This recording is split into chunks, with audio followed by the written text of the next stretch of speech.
One day, I was talking to my friend about new albums, and she responded that her favorite album of 2025 was this album called Vanisher Horizon Scraper by Quadeca. This is an album that I hadn't heard yet. I probably heard of it somewhere on some video, but I just thought, whatever. If I'm interested, I'll check it out, but I probably won't. Also, isn't that the guy that made a KSI diss track in 2018? I, of course, didn't check it out and forgot about it.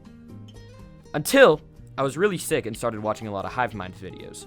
Hive Mind is a music channel. They do things like play music trivia games, and very often the show includes Quadeca. Because I was really sick and had nothing better to do, I listened to it and thought it was pretty good. But obviously I'm passionate enough to make a video about this, so what happened after? I kept listening. I kept listening to all the songs from it individually, and eventually checked in the tie-in visual album movie that came alongside it, and it finally hit me. This album is a work of art. I also started to piece a story together. An important thing to note is that Vanisher is a concept album, an album that tells a full story as it goes on. It's been described as a modern apocalyptic folklore about a man who sails into the ocean in pursuit of freedom and cosmic understanding, subconsciously motivated by his own self-destruction. That's from Rough Trade Records.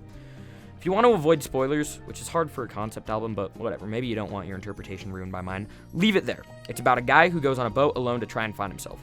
Listen to it and come back.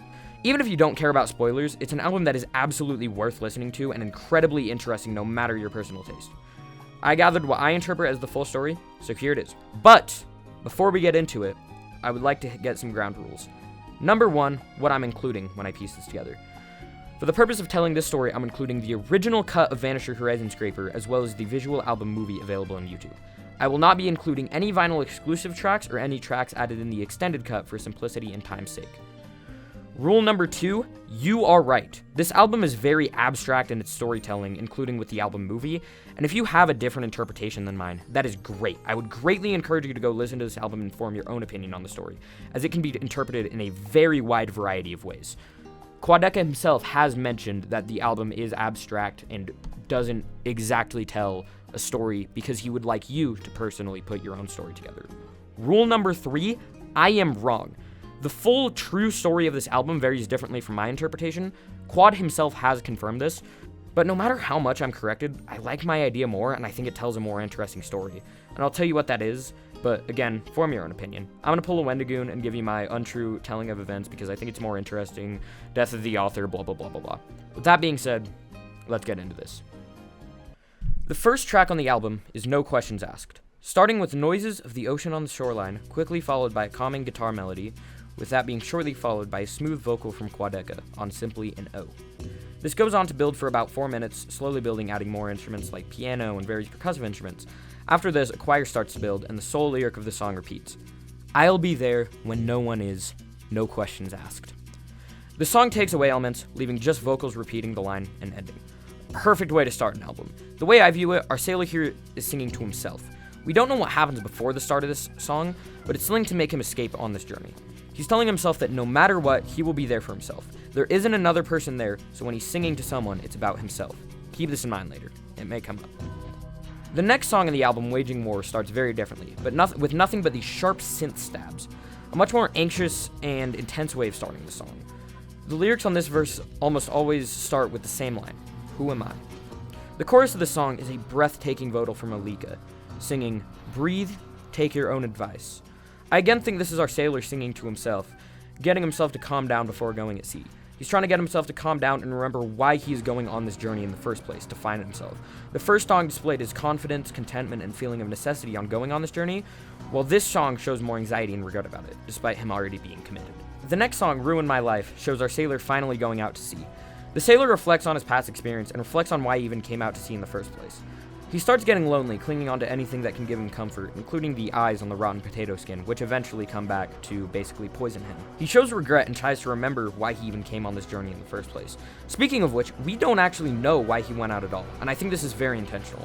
Like it is vague in places because I do think that the idea of a journey to get lost and ultimately, have a desire to return home and have a desire to live is something that people can apply to their own lives in many different ways. It's about a solo sailor who goes on a voyage, and and the reasons of that are open to interpretation. It lets you relate to the character. We all have struggles and want some escapism, but giving the character a concrete reason for sailing would ruin the personal attachment you can give to the character. But this way, you associate his struggles with your own, which all great music will do. Also, I think the repeated line, "I might have to ruin my life to make it mine," describes the journey itself. He's giving up his previous life in order to find himself on this journey, ruining his life to make it his. In the next song and lead single on the album, Godstained, our protagonist finds a bottle. He assumes some message will be in there and give him some wisdom, but it eventually ends up being completely empty. He finds himself obsessed with this bottle, realizing it's harming him. At a time like this displays Quadeca's fears in going out. He realizes at this point there's no going back, and that he very well may die in the ocean, and he starts drinking to calm these fears. He also realizes, however, that he needs to go on. He doesn't want to go back to his life, but also can't die in these seas, and he starts looking for whatever he can to get him going. After all, what's the point of dying at a time like this? The next song, Monday, is a really interesting song because it's probably the one out of these that you can listen to fully without context of the album. All of them you totally can. You can hear one song and it has a nice narrative which can be completely untied to the idea of the boat. But this one especially. It can totally just be played in earnest as just a folky, sweet love song. But in the context of this album, I think he's again singing to himself. I've mentioned that when you hear another voice or when you hear him singing to someone, he's singing to himself, so I think it's more of the same here. He's telling himself not to give up, continuing the themes from the last song, as well as really going into the seasons, winter and summer, and really emphasizing longevity. He can't give up on a Monday when the rest of his life awaits him. When the two previous songs were about our sailor trying to keep his hopes up, I think the next song, Dancing Without Moving, shows him losing hope. He's still trying to keep up, but feels like he's losing. He's dancing, but can't move. The next song, That's Why, shows the sailor taking a look back on his life, major events that have happened to him, explaining why he's here. He takes it back to his childhood, adolescence, and the unexplained events leading him on this journey. I also think this is the sailor's last thoughts before his death. I know what you're thinking. He dies at the end of Casper. This is what every source says, and it makes the most sense. And what happens at the end of the album? What happens from here? And I concede, the objectively correct idea is that he dies at the end of Casper. Quadeca himself pretty much confirmed this, but ever since I first listened to this album, this is what I thought, and I like this idea more. I view the next track, I Dream About Sinking, which is a fully ambient instrumental track, to be the moment where the sailor actually dies, and the rest of the album is spent in a space between this life and the afterlife, a purgatory of sorts. Some reasons I think this is number one. After this point, the visuals and the story of the album get weird. There's more flashing lights and colors and things going black and white, and Quadeca starts playing a piano underneath a cliff, which he just finds, and he's visited by a mystical dragon based on a Filipino myth voiced by Danny Brown. This made more sense to be the point where he dies, and the rest of the album is outside of the physical reality. Number two, the themes of the album remind me of this. There are a variety of religious references later in the album, and I really don't think this album is about any particular religion, or even religion at all. The idea of an afterlife and death are very important ideas in religion, so that is an important idea. Number three, we know that Quadeca is interested in this idea. His previous concept album, I Didn't Mean to Haunt You, is entirely about this, from the perspective of a ghost in purgatory exploring the physical world. I don't think it's crazy to think that this can occur in both albums. So yeah, even if you think this idea is wrong, I like it and want to talk about it. Again, please listen to this album and form your own opinion, and don't attack me, please. The next song, Natural Causes, describes the sailor hearing signals about a variety of deaths in the area, realizing that his journey is incredibly dangerous and that this could be, or already is, his fate. He describes people looking for others who have gone missing around the area, and in my interpretation, this could be seen as him not fully realizing he's dead, or alternatively realizing that he is one of those people, and the realization now is that there's no going back. This is the plane of reality where he will stay for the time being. The next track, Thunder, is the most kind of quote-unquote out-of-place songs on the album. There are many different styles and genres explored on this album, but this is arguably the most aggressive the album gets, being an angry, rage rap adjacent track. I think this is just our sailor being angry at the circumstances presented to him, being mad that this has been brought onto him. The Great Bakunawa is an interesting track. It has many of the stylistic elements of the previous track, but toned down a bit. And it's also interesting because it's pretty much the only one where Quadeca will go into any detail on it during interviews instead of just letting the listener figure it out, which is really cool. The name and story comes from the Bakunawa, an ancient mythical creature also known as the moon-eating dragon from the Philippines. He encounters this metaphysical and mythical ancient Filipino sea dragon called the Bakunawa, which has very, you could perceive it as true or as a hallucination. And the story of the Bakunawa, according to various accounts, is there was originally 7 moons or 8 moons in the sky, and this dragon would come and eat all of the moons. And they couldn't. The Filipinos are like this guy got to stop eating the moons, or else we're like gonna run out of moons, and that's gonna be f***ed up. And then when he was gonna go eat the last moon, in some versions he lulled the dragon to sleep with music, and in other versions they like scared him away with like loud drums. And I thought that this was a really interesting myth, because it's this idea of this kind of like beautiful apocalyptic event that is thwarted through music and this like communal expression.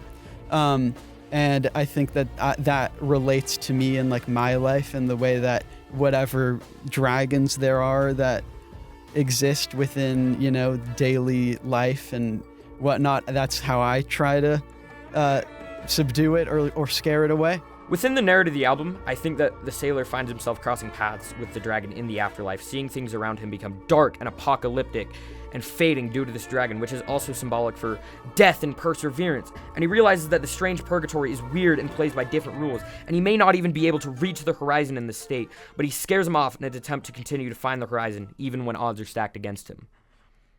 The next track is called Foregone, and is probably my favorite from the album. Pretty close second is Waging War, and sometimes I might say I like it more, but it very often ends up landing back on this one. The song is just incredibly beautiful in its instrumentation, the way it builds, the lyricism, it just hits me, man. This is another song that could be played just as a love song to someone, but going back to the idea that's brought up, I think this is the sailor singing to himself, telling himself that no matter what happens, he's been there for himself his entire life, and through it all, he'll be there. Hey, that sounds familiar. That's what No Questions Asked is about. Yeah, I almost think that Foregone is a callback to No Questions Asked, with there is a reason they leave me, and you are the one that remains, having a very, very similar theme to I'll be there when no one is, No Questions Asked. Through life and death, he is there for himself, no matter how much he changes or loses pieces of himself. Before getting into the final track, this is a good time to mention the central ideas of the album. I've kind of been brushing over them before, but an obvious symbol in the album is the horizon. It's part of the name, after all. Quadeca describes the horizon as something that you hope to achieve, desires and wants, and how everybody has their own horizon, an idea of wishing they could achieve something worthy of going out on a journey for it. I also think the horizon, as well as the journey itself, is used as a metaphor for attempting to find yourself. Our sailor leaves everything behind in order to figure out who he truly is. This is important because the horizon is very incredible in the next track, especially considering the visual album. The next and final track is Casper, which starts with our hero looking out into the horizon, seeing what's ahead of him. He says he wants to go somewhere that doesn't move away from him. Then has a beautiful sunset shot as the band Maruja takes over with an incredible monologue about how the horizon, your desires and wants, feed off of you, prey on you as you live in your regrets. It goes back to a shot of our sailor desperately trying to reach the horizon, running out into sea before bringing himself back. The same melody from No Questions Asked shows up again, reminding you that this is the same person from back then. Maruja starts another monologue, this time in the third person, about the pain, anguish, and triumph of the sailor. The music then picks up, crashing over our sailor, mimicking the sounds of waves falling under and above water before our sailor eventually succumbs to the ocean and dies, or how I see it, leaves purgatory, finally into the horizon, and enters some kind of afterlife. So, back to the main point. What does this all mean? I think if you were to boil this down into one sentence, one definitive theme statement, it would be, in order to truly find who you are and get all of your wants fulfilled, you need to give some things up. Our sailor left everything behind but ended up finding himself and reaching the horizon in the process. Through it all, he was the one who remained. I don't think that means you need to literally die at sea for this, obviously, and I honestly think the opposite. The idea that our sailor has so many self-destructive tendencies and ends up dying in the process shows that sometimes you can't get everything you want without sacrificing what really matters. You need to decide what to sacrifice before the horizon and what to leave behind.